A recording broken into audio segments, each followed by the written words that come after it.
Yoko appears desperate in the studio. John Lennon's reaction leaves Paul frozen. January 9th, 1969. Twickenham Film Studios in southwest London was freezing. The massive airplane hangar of a building had no heat, no warmth, nothing but cold concrete and the echo of songs dying before they were born. The Beatles were trying to record an album, but what they were actually doing was watching their brotherhood collapse in real time. Paul McCartney sat at the piano, trying to keep everything together through sheer force of will. George Harrison looked like he wanted to disappear. Ringo stared at his drums with the expression of a man attending his own funeral. And John Lennon sat in the corner with Yoko Ono, somewhere else entirely. The cameras rolled. Director Michael Lindsay Hogg was documenting what was supposed to be the Beatles' triumphant return to live performance. Instead, he was filming a death. "Let's try it again," Paul said for the 14th time. "Yeah, I'm here." But he wasn't. Not really. Yoko sat beside him on a chair she'd pulled directly next to his amplifier. She was always there, every session, every rehearsal, every moment. A silent, constant presence that drove Paul absolutely insane. "Can we just get through one song?" Paul asked, his patience fraying. "Just one complete take." "What's the rush, Paul?" John asked, his voice dripping with contempt. "Got somewhere important to be?" The tension in the room was suffocating. George stood up suddenly. "I need air." He walked out without another word. This was the third day in a row he'd left mid-session. Paul looked at Ringo, desperate for an ally. Ringo just shrugged. "Maybe we should take a break." "We've been here for 3 hours and we haven't finished a single song," Paul said, his voice rising. "Then maybe we're not meant to finish it," John said quietly. The words hung in the air like a death sentence, because everyone in that room knew what John really meant. Maybe the Beatles weren't meant to finish anything anymore. Paul turned back to the piano, his jaw clenched, refusing to accept what was happening. "From the top," he said firmly. "Everyone, now." They started playing, but it was mechanical, lifeless. 4 men going through the motions of being Beatles, while the reality of what they'd been slowly died around them. And then, at exactly 11:43 a.m., something happened that would change. The studio door burst open. Yoko Ono stumbled in, her face pale, her eyes red from crying. She was shaking so violently that she could barely stand. "John," she gasped, her voice breaking. The music stopped immediately. John stood up so fast his guitar swung wildly on its strap. "Yoko, what's wrong?" She tried to speak, but couldn't get the words out. Paul watched from the piano, frozen. He'd seen Yoko emotional before, seen her artistic, passionate, intense. But this was different. This was terror. "Yoko, what happened?" John asked, rushing to her side. She collapsed into him, sobbing so hard her entire body shook. The camera crew, sensing something private and raw, stopped filming. Michael Lindsay Hogg gestured for everyone to give them space. But nobody moved, because what happened next, you'd be seared into everyone's memory forever. "It's my daughter," Yoko finally managed to say. "Kyoko, Tony has her. He won't give her back." The name meant nothing to Paul or Ringo or George, but John understood immediately. Tony Cox, Yoko's ex-husband, and their daughter, 8 years old, caught in the middle of a bitter custody battle. "What do you mean he won't give her back?" John asked, his voice sharp with fear. "He called this morning," Yoko said, barely able to breathe. "He's taken her out of London. He said I'll never see her again. He said if I keep being with you, I'll lose her forever." The ultimatum was brutal. Choose John or choose your daughter. Paul watched this unfold from across the room, and something inside him went cold, because he understood what was about to happen. He could see it in John's face, the decision that was already made. "We'll get her back," John said immediately, holding Yoko as she collapsed against him. "I promise you, we'll get her back. How? Yoko sobbed. He's gone. She's gone. And it's because of us. Because of me being here with you. Then we'll find them, John said, his voice steady and certain. Today, right now, we'll find them and we'll bring Kyoko home.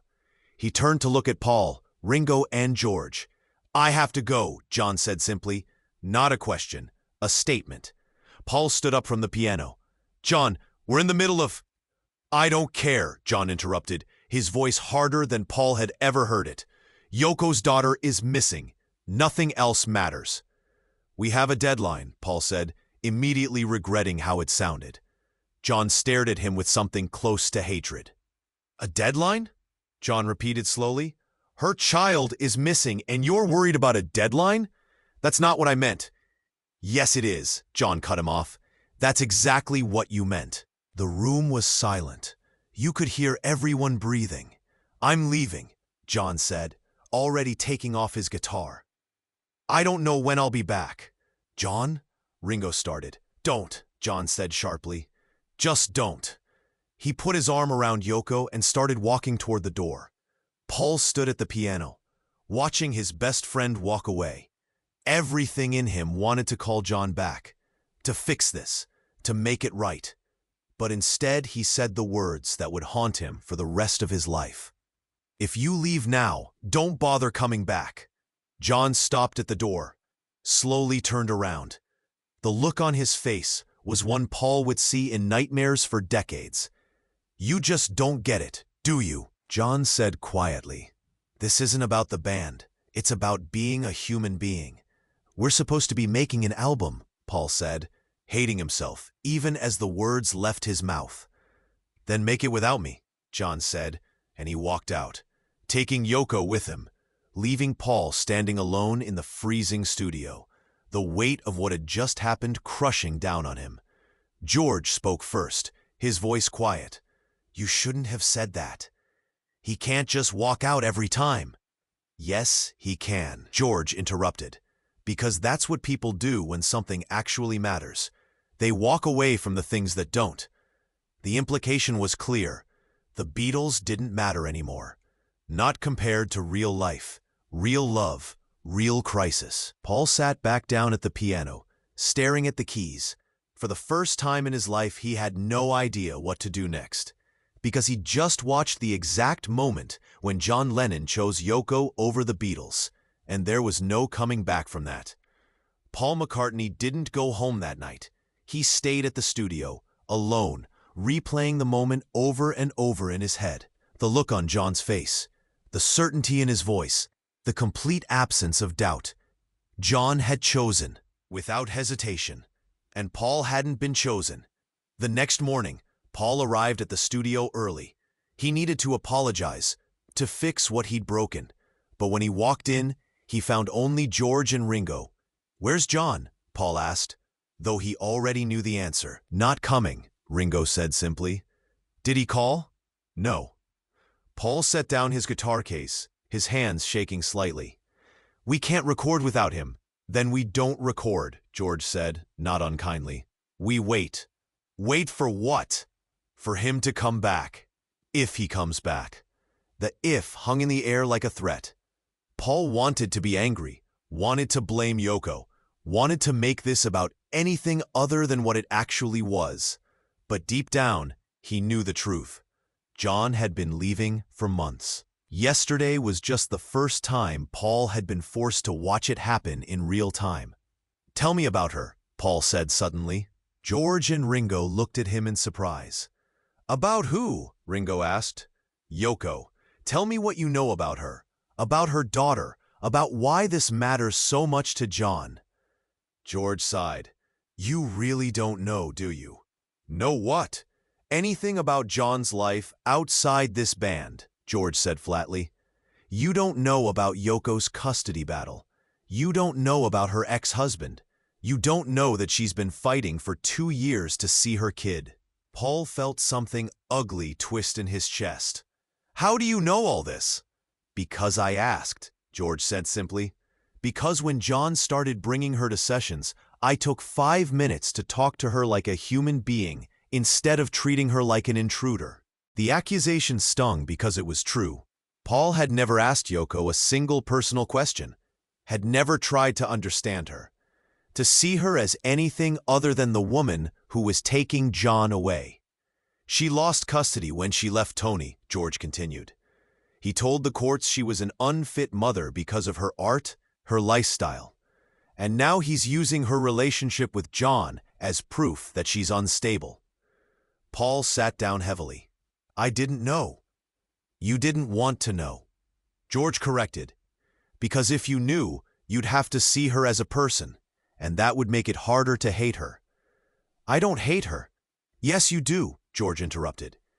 You hate her because John loves her more than he loves us, and you can't stand that. The words hit like a physical blow, because they were true. He's my best friend, Paul said quietly.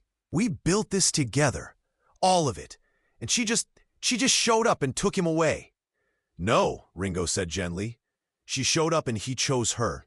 That's different. Paul looked up at Ringo, desperate for understanding. Why? Paul asked, his voice breaking. Why would he choose her over us? Because she's not using him, George said simply. She loves him for who he is, not for what he can do for her. Can you say the same? The question was a knife. Paul wanted to argue, to defend himself, to prove that his love for John was just as real.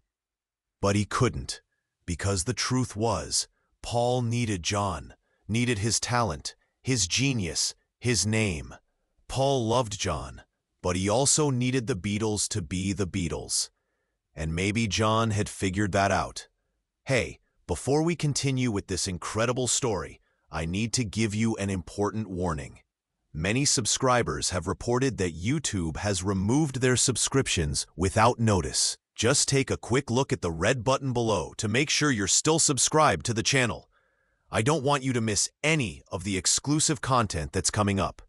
And while you're there, leave that powerful like that helps me a lot with the algorithm. Oh, and tell me in the comments, which city are you watching from? I love getting to know every amazing person who is part of this community. Your participation makes all the difference. Let's interact. The second day without John felt longer than the first. Paul tried to work, tried to write, tried to pretend everything was normal. But the studio felt wrong without John's presence. Empty, incomplete. On the third day, George didn't show up either. Just Paul and Ringo sitting in a freezing studio, pretending they were still a band. This is falling apart, Paul said finally. Yeah, Ringo agreed. It is. We have to do something.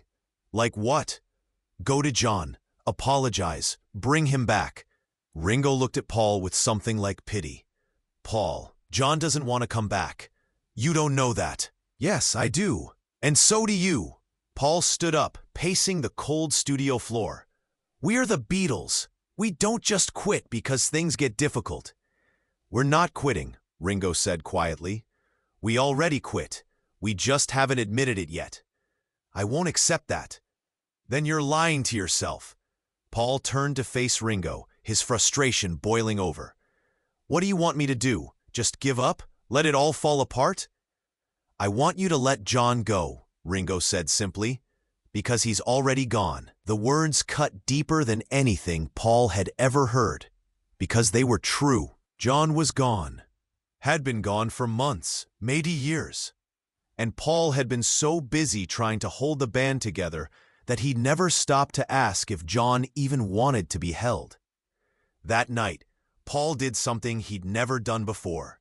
He went to John's house in Weybridge, unannounced, uninvited, desperate. When John opened the door, he looked surprised, then guarded. Paul, what are you doing here? We need to talk. I'm busy. John, please. Something in Paul's voice must have broken through, because John sighed and stepped aside. 5 minutes. The house was different than Paul remembered. Darker, more cluttered, less like a home and more like a place John was trying to escape from. Where's Yoko? Paul asked. On the phone with lawyers, trying to find her daughter. Any luck? No. They stood in the hallway, two old friends who suddenly didn't know how to talk to each other. I'm sorry, Paul said finally, for what I said at the studio. You were right. I was being selfish. John nodded slowly. Yeah, you were. I don't know how to do this without you. Do what? The band? Everything. The band, the music, all of it. John looked at Paul with tired eyes. Maybe that's the problem, Paul. You don't know how to exist without the Beatles, but I do. I have to. Why? Because I'm dying in there, John said simply. Every session, every song, every time you push me to be the John Lennon you need me to be, I feel myself disappearing. Paul felt like he'd been punched. I didn't know you felt that way. I know, because you never asked. They stood in silence, years of unspoken things hanging between them. What do you want, John? Paul asked quietly. Just tell me what you want and I'll do it. John smiled, but it was sad. That's the problem. You'll do anything to keep the band together, but you won't do the one thing that actually matters. Which is, let me be happy. The simplicity of it was devastating. Are you happy with her? Paul asked, the question costing him everything. Yes, John said without hesitation. I am. Paul nodded, tears burning behind his eyes. Then I'm happy for you. No, you're not. I'm trying to be. That's not enough, John said gently. Because being happy for me means accepting that the Beatles aren't the most important thing in my life anymore, and you can't do that. I can try. Can you? John challenged. Can you really sit there and tell me that if Yoko asks me to choose between the band and helping her find her daughter, you won't resent her for it? Paul wanted to say yes, wanted to promise he'd be better, but the truth was, he didn't know if he could. I don't want to lose you, Paul said, his voice breaking. You're not losing me, John said. You're losing the version of me that put the Beatles above everything else, and that version has been dead for a while now.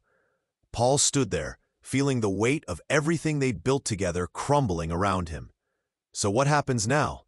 I don't know, John admitted. But I know I can't come back to the studio right now. Yoko needs me, and I'm going to be there for her. Even if it means the end of the band? Even if it means that. Paul looked at his best friend, really looked at him, and saw someone he barely recognized. This wasn't the John who'd written songs with him in Liverpool. This was someone older, more tired, more desperate for something real. I hope you find her, Paul said quietly. Yoko's daughter? I really do. Thank you, John said, surprised by the sincerity. Paul turned to leave, then stopped at the door. John? Yeah? If you had to choose between the Beatles and Yoko, who would you choose? The question hung in the air, heavy and final. John didn't hesitate. Her, every time, and that was when Paul finally understood. The Beatles were already over. They just hadn't played the final note yet. What Paul didn't know was that while he was at Twickenham, trying to salvage the band, John and Yoko were living through hell. Tony Cox had disappeared with 8-year-old Kyoko completely. No forwarding address, no phone number, no trace. Just gone. Yoko was barely sleeping, barely eating. She spent hours on the phone with lawyers, private investigators, anyone who might help. And John stood beside her through all of it. We'll find her, he kept saying, over and over, like a prayer. But 3 days had turned into a week, and they were no closer to answers. The police were involved, but custody battles were messy. And when the parents were artists, activists, and controversial figures, the authorities didn't rush to help. On January 14th, 5 days after Yoko had burst into the studio, John made a decision. He called Paul. I need your help, John said without preamble. Paul, who'd been sitting alone in his house, staring at unfinished songs, nearly dropped the phone. Anything. What do you need? Money, lawyers, resources. I need to find Yoko's daughter, and I need people who can make things happen fast. Paul didn't hesitate. I'll make some calls. How much do you need? Whatever it takes. Within hours, Paul had mobilized an entire network: Brian Epstein's old contacts, entertainment lawyers, private investigators with connections all over Europe. He didn't do it for the band. He did it for John, because, despite everything, they were still brothers. The investigation led them to Scotland, then Ireland, then a dead end in Liverpool. Tony Cox was smart. He'd been planning this for months. But on January 20th, they got a break. A hotel clerk in Denmark recognized Yoko from the photo Yoko had been circulating. Tony Cox and the little girl had checked in 2 days earlier. Within hours, John and Yoko were on a plane to Copenhagen. Paul wanted to come with them, offered to help, but John said something that Paul would never forget. "This isn't your fight, Paul. It's ours, Yoko and me. But thank you for everything you did." The gratitude was real, but so was the boundary. This was John's life now, separate from the band, separate from Paul. And Paul had to accept that. In Copenhagen, John and Yoko found Tony Cox. What happened next was complicated, messy, and painful. Legal battles, confrontations, tears. Yoko was caught in the middle, confused and scared. But John did something that day that changed everything for Yoko. He didn't try to be the hero, didn't try to force the situation.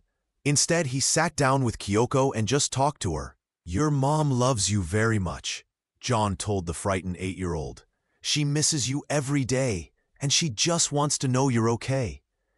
"Daddy says she doesn't want me anymore," Yoko said quietly. "That's not true," John said gently. "Your mom wants you so much it's breaking her heart, but she wants you to be happy more than anything, even if that means being with your dad." It was the right thing to say, because it wasn't about winning. It was about loving. Tony Cox, hearing this conversation, softened slightly. Negotiations happened. Compromises were made. Yoko got visitation rights, limited, but real. She got to hold her daughter again. To know she was safe. It wasn't perfect. It wasn't everything she wanted, but it was something. And John had been there through all of it. When they returned to London on January 26th, something had shifted between John and Yoko. They were bonded in a way that transcended everything else. They'd faced a crisis together and come through it together. Meanwhile, back at Twickenham, the Beatles had continued recording without John, trying to pretend everything was normal. But when John walked back into the studio on January 27th, "I'm back." But his eyes told a different story.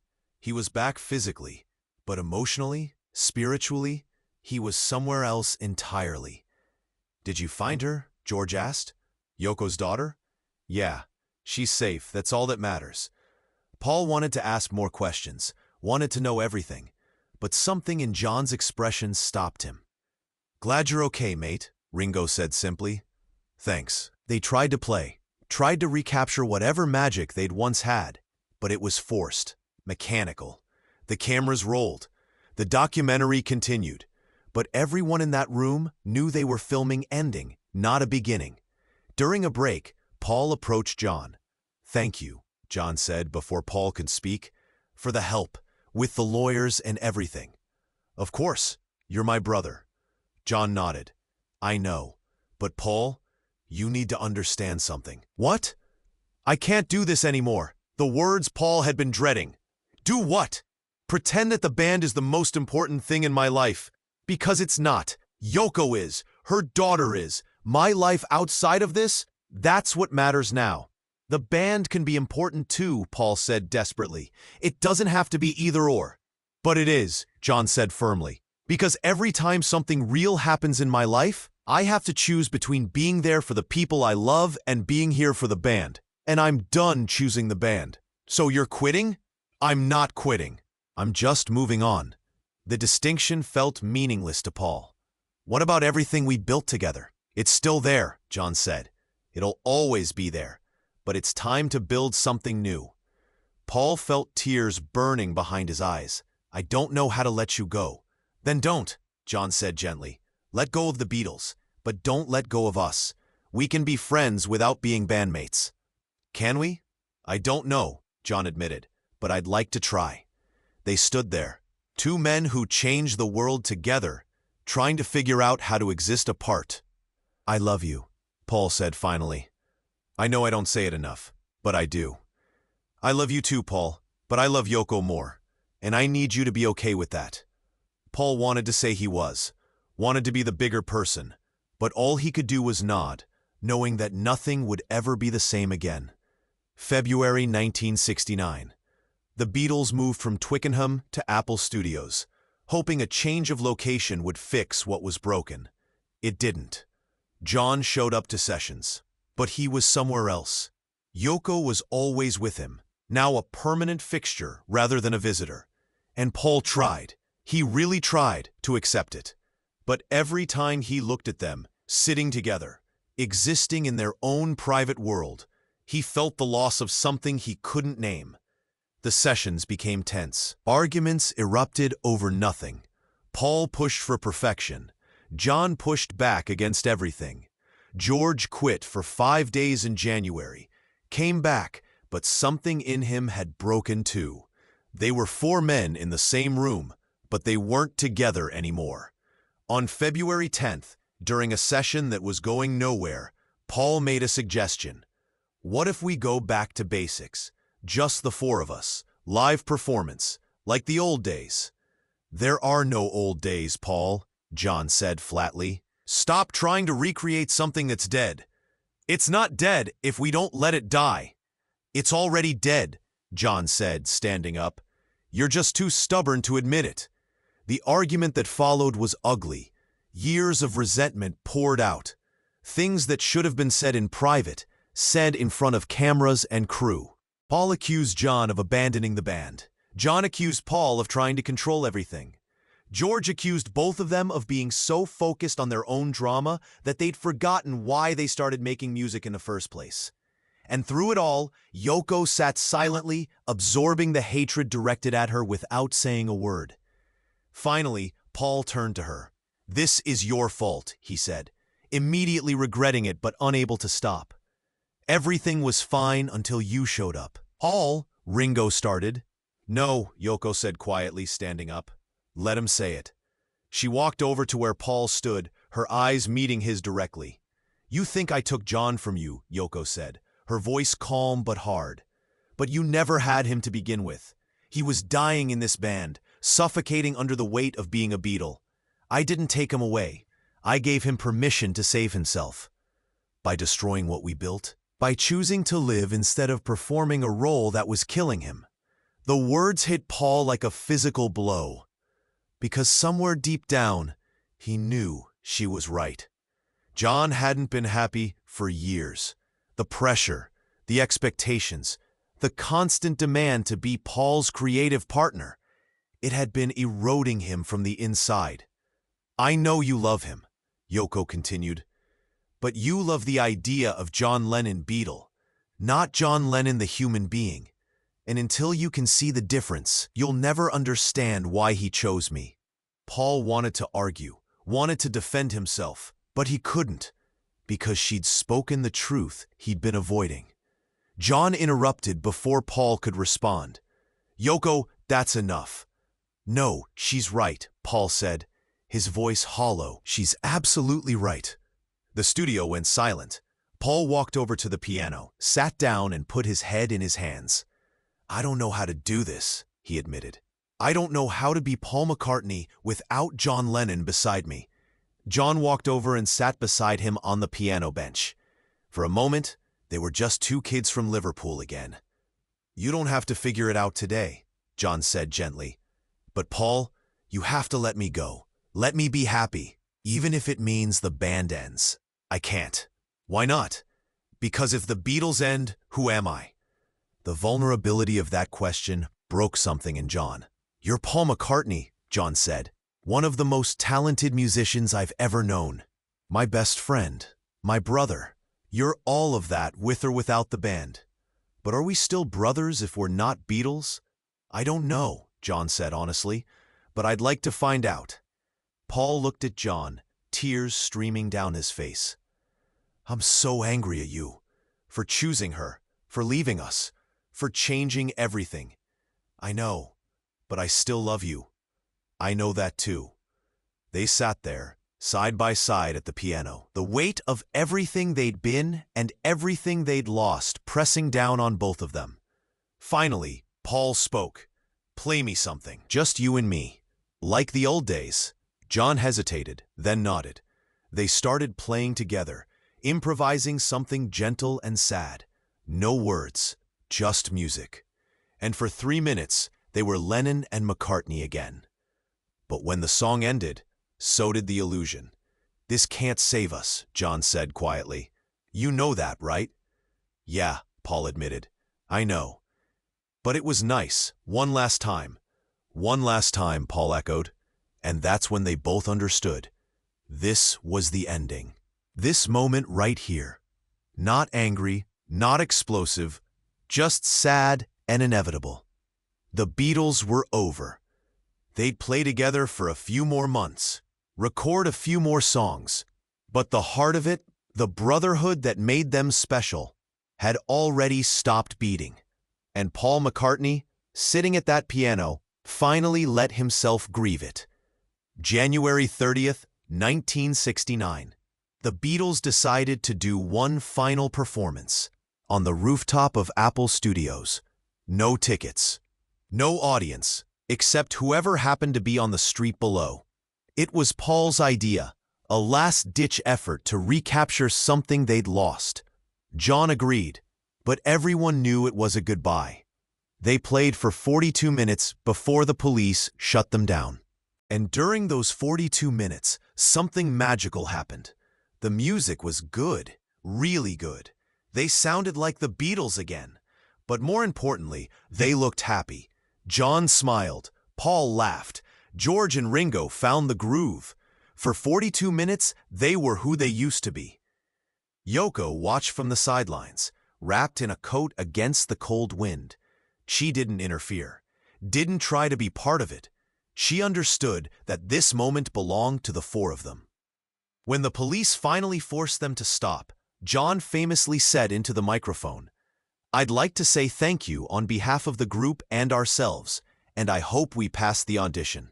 Everyone laughed, but the joke had weight, because in a way, they'd been auditioning for each other for years, trying to prove they still belonged together.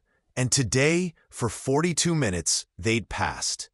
After the performance, they went back inside, adrenaline pumping, feeling for the first time in months like maybe they could do this. Paul looked at John. "That was good. That was really good." "Yeah," John agreed. "It was. We could do more of this, get back to live performances, tour again." And just like that, the spell was broken. John's face closed off. "No, Paul, we can't." "Why not?" "We just proved we still have it." ... Having it isn't the same as wanting to do it, John said. "But, Paul," John interrupted gently, "that was our goodbye. A proper one. Let it be that." Paul felt tears burning behind his eyes. "I'm not ready to say goodbye." "I know, but I am." They stood there on the rooftop, the wind whipping around them, London spread out below. "What happens now?" Paul asked. "Now we finish the album. We do it right. We give people something beautiful to remember us by. And then we go our separate ways." Paul nodded, unable to speak. George walked over, put his hand on Paul's shoulder. "It's time, mate. You know it is." "Yeah," Paul whispered. "I know." Ringo joined them, and for a moment, all four Beatles stood together on that rooftop, their final moment as a unit. "I'm proud of what we did," Ringo said. "All of it. The music, the madness, everything." "Me too," George agreed. "Me three," John added. They all looked at Paul, waiting. "I'm proud too," Paul said finally. "And I'm grateful. For all of it. For all of you." "Then let's end it well," John said. "Let's finish this album and go out on top." They did finish the album. What would eventually be released as Let It Be, though the sessions were painful and fractured. But they got through it. And on April 10, 1970, Paul publicly announced that the Beatles were done. Not because of a fight, not because of Yoko, just because it was time. The world mourned. Fans couldn't understand how the greatest band of all time could just stop. But the four men who'd lived it understood perfectly. They'd given everything to the Beatles, and the Beatles had given everything back. But now they needed to be people again, not symbols, not legends, just men trying to figure out who they were when the music stopped. Years passed. The Beatles became history, then mythology. Paul went on to have a successful solo career. So did John.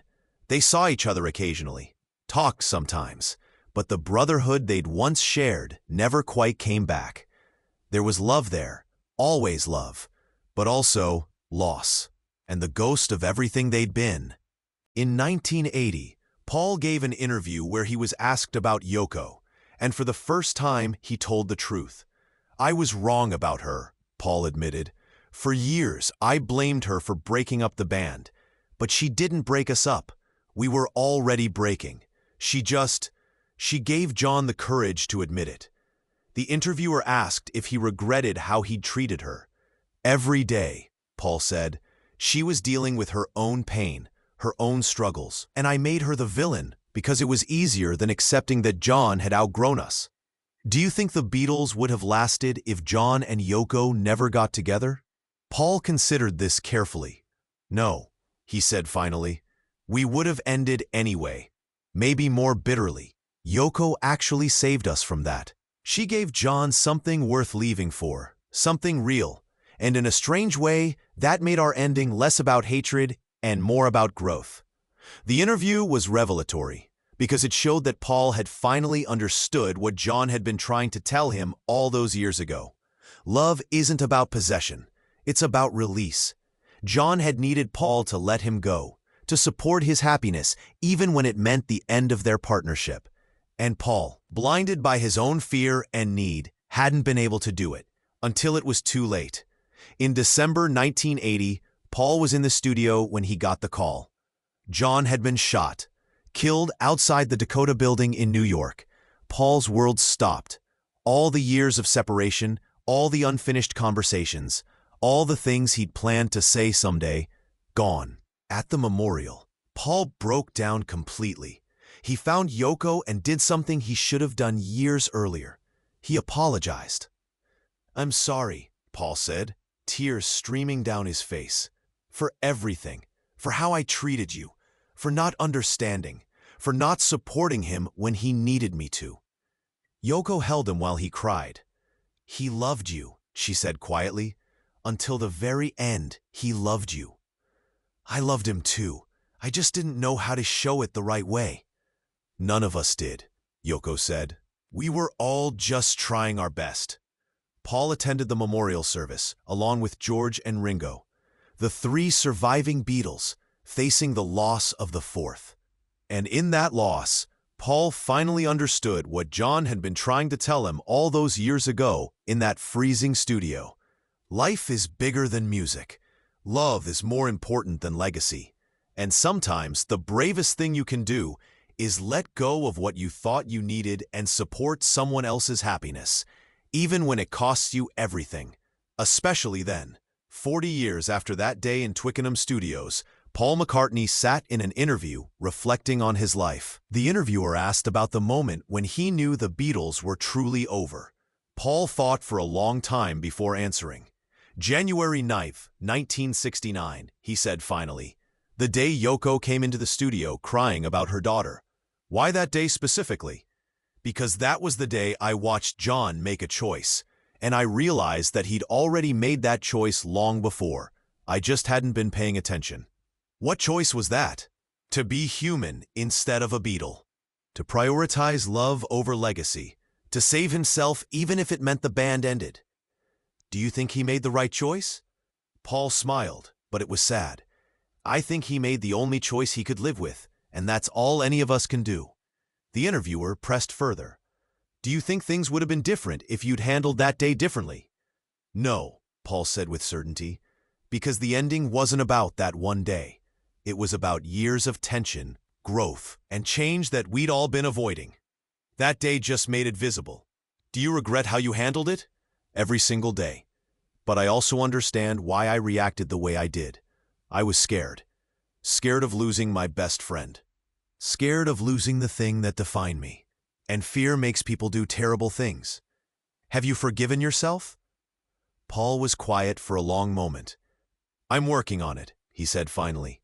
Every day I'm working on it. The interview ended, but Paul sat there for a while longer, thinking about that cold January day, about Yoko bursting through the door, desperate and broken, about John's immediate response, dropping everything to help her, about Paul's own reaction, choosing deadlines over humanity, and about the moment when he realized that John Lennon would always choose love over everything else, including the Beatles, including him. That understanding had taken decades to fully accept. But now, in his 70s, Paul finally got it. John hadn't betrayed him. John had simply chosen to live authentically. And Paul's inability to support that choice had been the real betrayal. Late at night, alone in his home, Paul sometimes listened to recordings from those sessions, the rooftop performance, the studio outtakes, the arguments captured on film. And he could hear it now, what he'd missed then. John saying goodbye in 1,000 small ways, pulling back, choosing differently, protecting the life he built with Yoko. It had all been there. Paul just hadn't wanted to see it, because seeing it meant accepting loss, and Paul McCartney had never been good at accepting loss. But John Lennon's death had forced him to learn.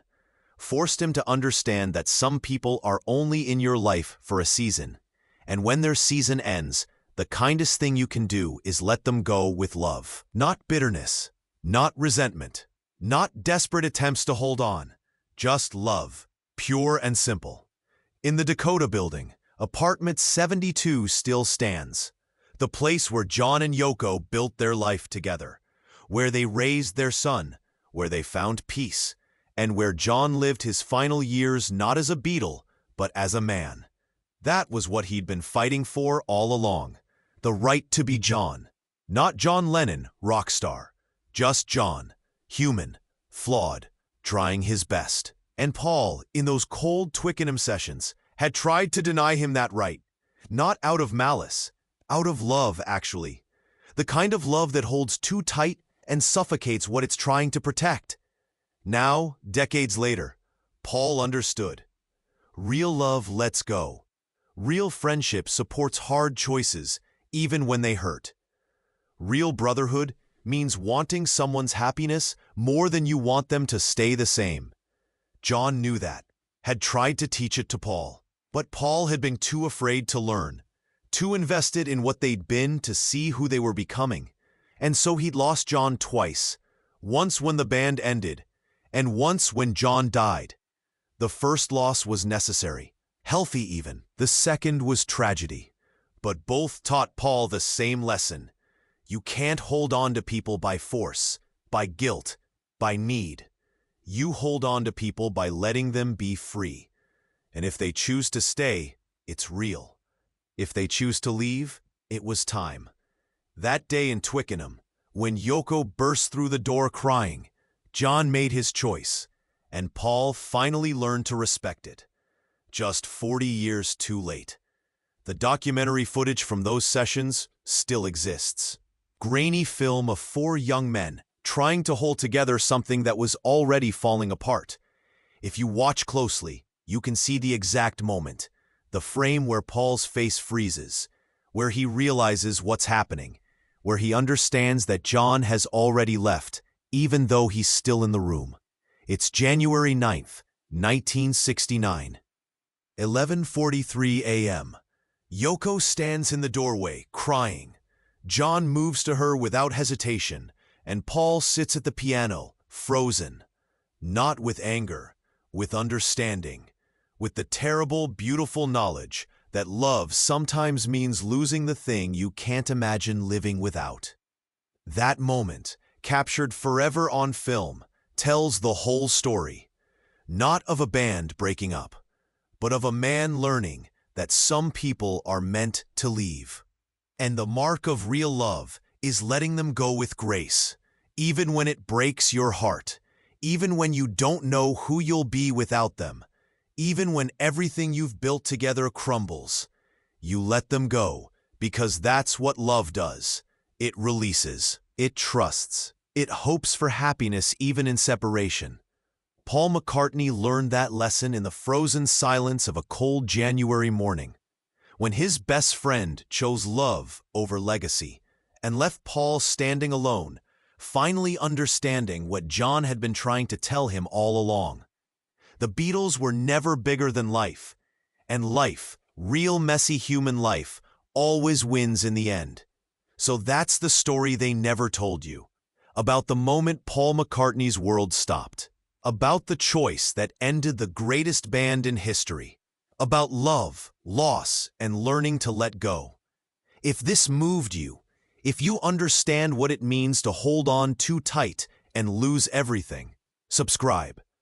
Because some truths take decades to understand, and some moments, frozen in time, teach us everything we need to know about being human. What choice would you have made? Tell us in the comments. And remember, sometimes the greatest act of love is knowing when to walk away.